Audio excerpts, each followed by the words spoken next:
Hello everyone. Today we are diving into chapter 10, Temperature and Heat. You might think these two words are pretty similar, but in physics they mean very different things. So here's a quick thought to get you thinking. Imagine you touch a hot cup of coffee. What are you really feeling? Is it the temperature of the coffee or the heat it transfers to your hand? So take a moment and think about that. Then we will explore the exact difference and how these concepts helps us understand everything from your morning coffee to the energy in the stars. Now let's look at the learning objectives for the chapter so you know exactly what we will be able to do by the end of this chapter. Now that we have sparked your curiosity about temperature and heat, let's see what we are aiming to learn in this chapter. So by the end of this lesson, you should be able to explain the ideas of temperature and heat and understand how these two are related but not the same. And then introduce the first law of thermodynamics and explain how gases behave under different conditions. Next, study the different way heat can flow from one object to another. So here's a quick interactive idea. Think of a cup of ice water and a warm mug of tea. Which concept, temperature or heat, tells us you more about how your hand feels? So think about it for a moment. It's a small step, but it will make everything else in this chapter click. So let's see how this chapter is organized so we can map out our journey through the temperature, heat and energy. So here's the roadmap for chapter 10. First, temperature and its measurements. So we will learn how to quantify how hot or cold something is. And then in heat and specific heat capacity, we will discover how objects store and transfer energy. And next we will learn the first law of thermodynamics, which is the rule book of energy conservation in physical systems, and gas behavior at the ideal gas law. So we will see how gases respond to heat, pressure and volume changes. Finally, the flow of heat, where we explore conduction, convection and radiation and how energy moves around us. So can you think of an example of each method of heat transfer in your daily life? And try to identify one before we dive into the details. Keep a mental note or jot it down. Now that we have a clear outline, we will start at the beginning with temperature and its measurement, where we will tackle the fundamental question.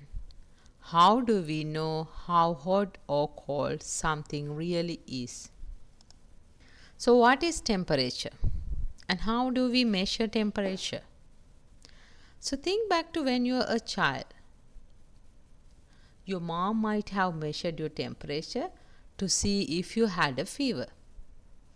She might have said you have a temperature of 101.3 Fahrenheit. But what does that number really mean?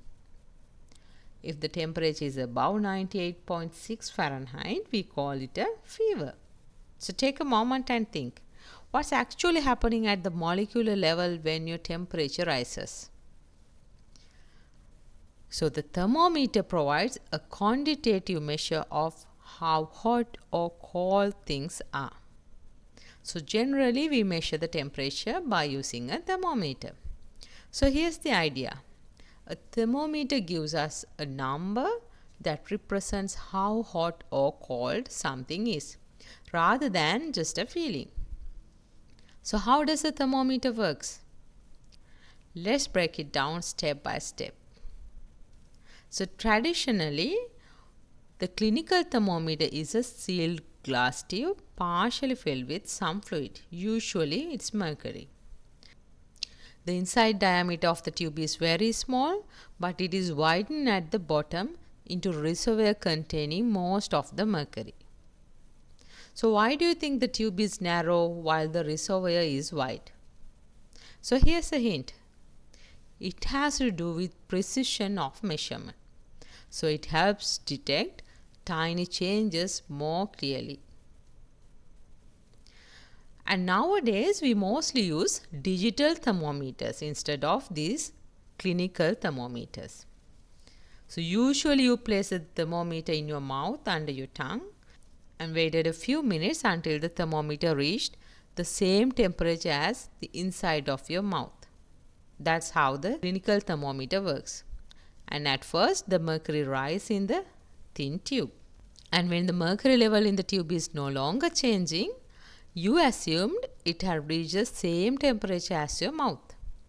And the digital thermometers give a beep instead of waiting for the fluid to stop. Now that means if two objects are in contact with one another long enough, then the two objects have the same temperature, which is called thermal equilibrium.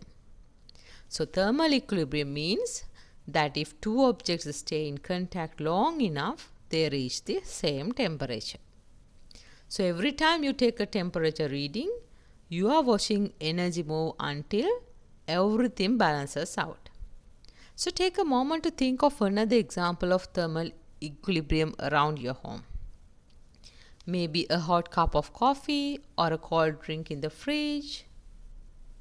So from this we can define temperature as a measure of how hot or cold something is based on how energy is shared. Now when the physical properties of the object stop changing, we say the objects are in thermal equilibrium. So can you think of a time when you notice two objects balance out in temperature? Maybe a hot mug on cold countertop. So take a moment and picture it. And we say that if two or more objects are in thermal equilibrium, then they have the same temperature. So this principle is called the zeroth law of thermodynamics. It might sound fancy, but it's really the rule that makes temperature measurement meaningful. So if everything in equilibrium has the same temperature, we can assign a number to it. Now what do the numbers on a thermometer really means? The first widely used temperature scale was created by Gabriel Fahrenheit in the early 1700s. And later, Anders Celsius invented another widely used scale in 1743. So why do you think both scales use water's freezing and boiling points as reference points? Think about it. It's all about making measurements consistent. Now looking at a thermometer, the Celsius degree is larger than the Fahrenheit degree. So can you guess how to convert between these two scales?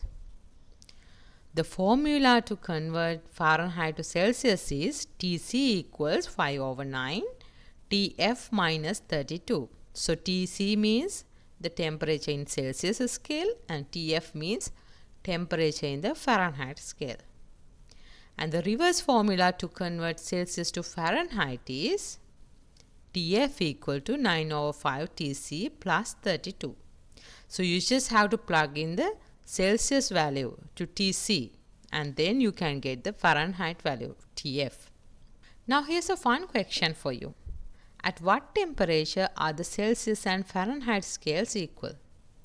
Take a moment to think or try to calculate it. They are equal at minus 40 degree. So it can be 40 degrees Celsius or 40 degree Fahrenheit, minus 40 degree. So think about it. This strange fact is a neat reminder that these scales are just different ways of measuring the same property, temperature. Now do the 0 points on these scales have any special significance? What do you think? So let's think about it. What does 0 Celsius or 0 Fahrenheit actually represent? So on the Celsius scale, 0 is the freezing point of water, as you all know about it. But on the Fahrenheit scale, 0 is based on the temperature of a mixture of ice and salt.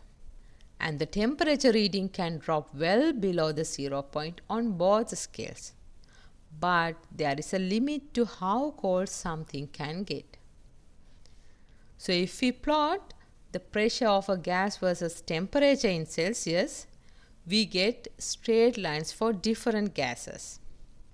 And when these lines are extended backward to 0 pressure, they all intersect the temperature axis at the same point. Interesting, right? So this intersections happens at minus 273.2 Celsius. Since negative pressure doesn't make any physical sense, this tells us there's a lowest possible temperature. And this lowest temperature is called absolute zero or Kelvin zero. So the Kelvin scale starts here. And that's the next temperature scale. And each Kelvin degree is the same size as a Celsius degree. So to convert Celsius temperatures to Kelvin, we simply add 273.2 to the Celsius temperature. Now here's a question for you. Can anything ever get colder than 0 Kelvin? The answer is no. Absolute zero is a limit we can never reach. It's the coldest possible temperature in nature. So try to imagine what would happen to the movement of atoms as you approach 0 Kelvin. They almost stop moving. Alright, now that we understand temperature and the limits of cold, we can move on to heat and specific heat capacity, where we will explore how energy moves between objects and why different materials heat up to different rates. Where we will explore how energy moves between objects and why different materials heat up at different rates. Now so far we learned about temperature. Now let's see what's heat. For that, let's take an example. So imagine this. You just poured yourself a fresh cup of coffee and it's too hot to drink and you are in a hurry. What can you do to cool it down quickly? So think. Would blowing on it, adding a splash of cold milk or stirring help the fastest? And why? Just pause and think. So when two objects at different temperatures come in contact, something interesting happens. The colder object absorbs energy and warms up, while the hotter object loses energy and cools down until they both reach a similar temperature. So have you noticed how ice cubes melt faster in warm water than in cold water? That's this principle in action. So that means energy is clearly flowing from the hotter object to the colder one. And we call this flowing energy heat. So think of heat as energy on the move, always traveling from high temperature to low temperature. So heat is a form of energy transfer, not the same as temperature itself. So temperature measures how hot or cold something is, and heat measures energy moving between objects. So now look around your room. Can you spot something where heat is moving right now? Maybe your coffee cooling, ice melting, or your laptop warming your hands. Now next we will explore specific heat capacity, which explains why some materials heat up or cool down faster than others, and gives us a way to calculate the exact amount of heat exchanged. So let's continue with our coffee example. Suppose you drop 100 grams of steel ball, initially at room temperature, into a hot cup of coffee. Now compare this to dropping 100 grams of room temperature milk or water instead. Which one cools your coffee faster? Pause and think. Both objects are the same mass and temperature. So why would one be more effective than the other? Jot your prediction. So if you tried it actually, you will find that the 100 grams of steel is less effective at cooling your coffee than 100 grams of room temperature milk or water. So the answer lies in specific heat capacity. Steel has a lower specific heat capacity than milk or water, which means it absorbs less heat for the same temperature change. So what is a specific heat capacity? It's a property of a material that tells us how much heat is needed to raise its temperature. And more precisely, the specific heat capacity is the amount of heat required to change 1 unit of mass of a material by 1 Celsius or 1 Kelvin or any unit amount of temperature. Think about it. 1 gram of steel versus 1 gram of water. So if you give both the same amount of heat, which one warms up faster and why? So this specific heat capacity depends on the material itself, and we can determine it experimentally. For example, water has a specific heat capacity of 1 calorie per gram per Celsius. So this means it takes 1 calorie of heat to raise 1 gram of water by 1 Celsius. Now here's a quick note. A calorie is a unit of heat energy, commonly used to describe heat transfer in everyday situations like cooking, food energy or warming liquids. So it's similar to joules. So since heat is an energy, unit of heat is in joules or calories as we just said. Now imagine heating up a small pot of water versus a small piece of metal. Why does water take longer to heat up? That's exactly what specific heat capacity explains.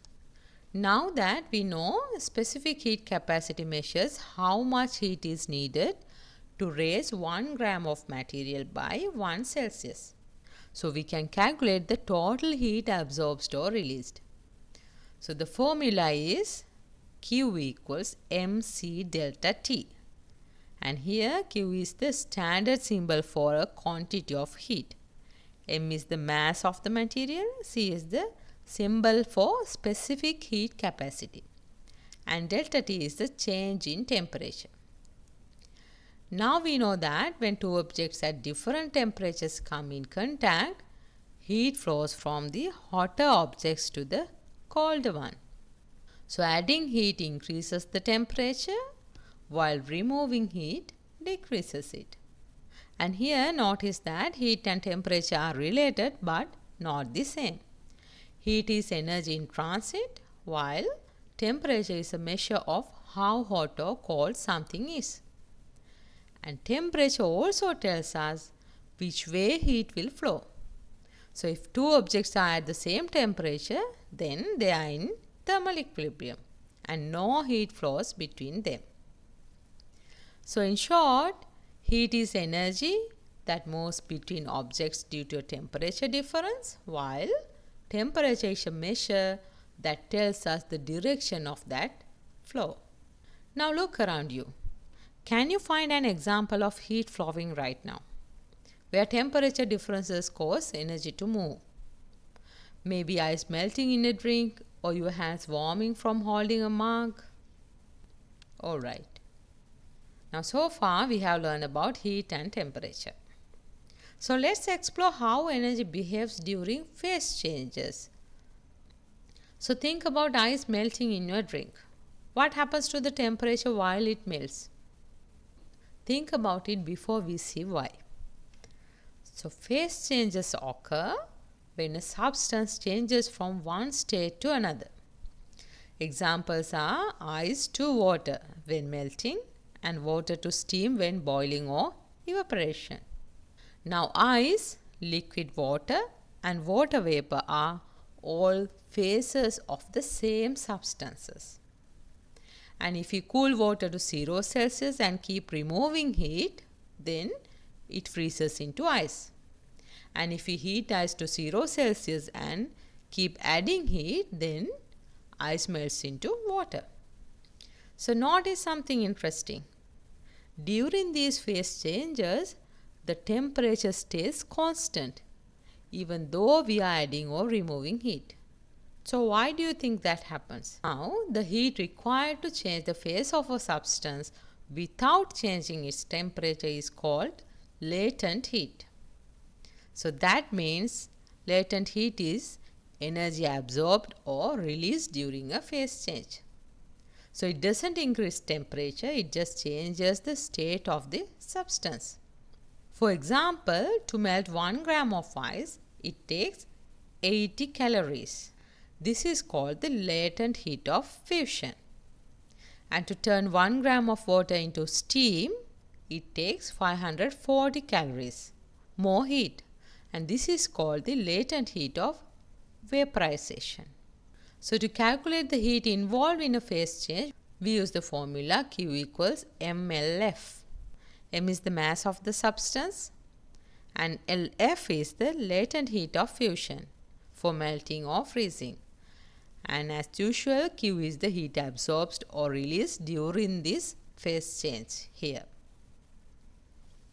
So if you have 10 grams of ice and you want to melt it completely, you should multiply the mass by the latent heat of fusion. That means Q equals to 10 grams times 80 calorie per grams, which gives you 800 calories. So that means if you want to melt 10 grams of ice into water, it will take 800 calories. But remember, now the ice and the water has the same temperature, 0 Celsius. The temperature has not increased. Only a phase change has occurred. So even though we added 800 calories, the temperature of the ice doesn't change until it is fully melted. So think about your cup of ice water. Energy goes into melting the ice, not heat in the water. And that's why ice keeps your drink cold for so long. Next, let's practice with some real world examples using heat, specific heat and latent heat calculations. So you can see these concepts in action. Now we have a 200 gram of ice at minus 10 degrees Celsius. And the specific heat capacity of ice is 0.5 calorie per gram per Celsius. So how much heat is required to raise the ice to 0 Celsius, the melting point? So pause the video and try to solve first by yourself. If you solve it correctly, you should get the answer A. Now in the question, we have been given the mass of the ice, which is 200 grams, and the specific heat capacity 0.5 calorie per gram per Celsius, and the temperature is minus 10 Celsius. So what is delta T here? It is final temperature minus initial temperature, right?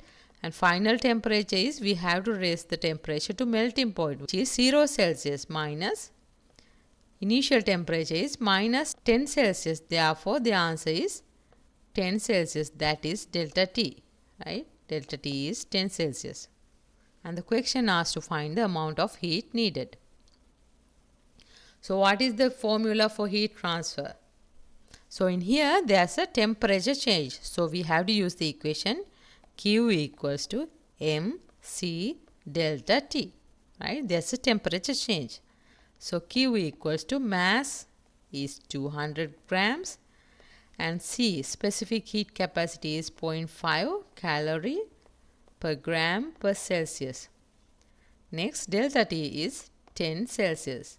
So here we don't have to convert grams to kilograms. Why? Because C, the specific heat capacity also given in grams, right? Therefore, grams unit cancel out. Celsius unit will cancel out and we will get the answer in calorie. So if you calculate it correctly, you should get 1000 calorie. Now here, even though we added 1000 calories, the ice is still ice. It just warmed up to 0 Celsius. and the phase has not changed yet. And if we want to melt the ice completely, we should use latent heat of fusion. Remember, Q equals mLF. And LF for ice is 80 calorie per gram. So with this value, we could calculate the heat needed to turn the ice into water. Now that we have warmed the ice to 0 Celsius, the next step would be to calculate how much heat is needed to melt it completely using the latent heat formula. Now our question is, if the latent heat of fusion of ice is 80 calorie per gram, how much heat must be added to 200 grams of ice, which is already at 0 Celsius, to completely melt it? So go ahead and pause here and try solving it on your own. Once you have got an answer, press play. Okay? So you should get the answer C, 16,000 calories. Now let's solve it step by step. Now we know the latent heat of fusion is 80 calorie per gram for ice. And we have 200 grams of ice. So what is the amount of heat needed? We have to use the equation Q equals mLF. Why? There's no temperature change here, right?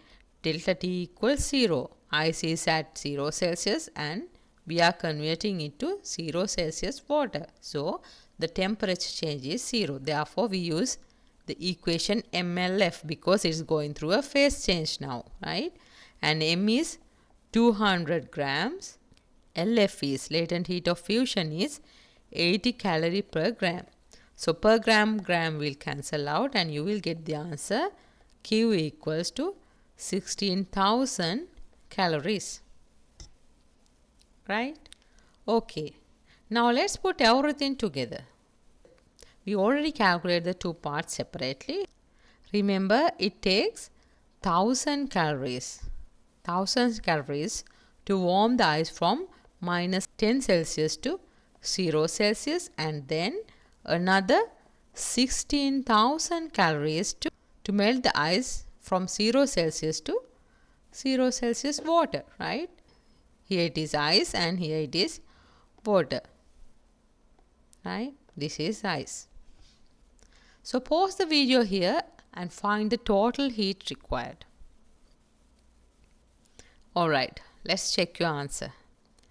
So the total heat required to raise the ice to 0 Celsius and then to melt the ice. So you have to add these two together, right? So the answer is 1000 plus 16,000, which is 17,000 calories. Or you can write it as 17 kilocalorie because 1000 is kilo. Remember, 10 to the power 3 means kilo. Therefore, it is 17 kilocalorie. So the answer is D. So that's the total amount of heat needed to take 200 grams of ice from minus 10 Celsius all the way to completely melted at 0 Celsius. So this is how we calculate the total heat. By breaking it into steps, solving each part and then adding them together. Remember these steps. You will find it useful when doing practice questions and answering exams. So with this, we are going to conclude the first two sections of chapter 10. Let's move on to the next section.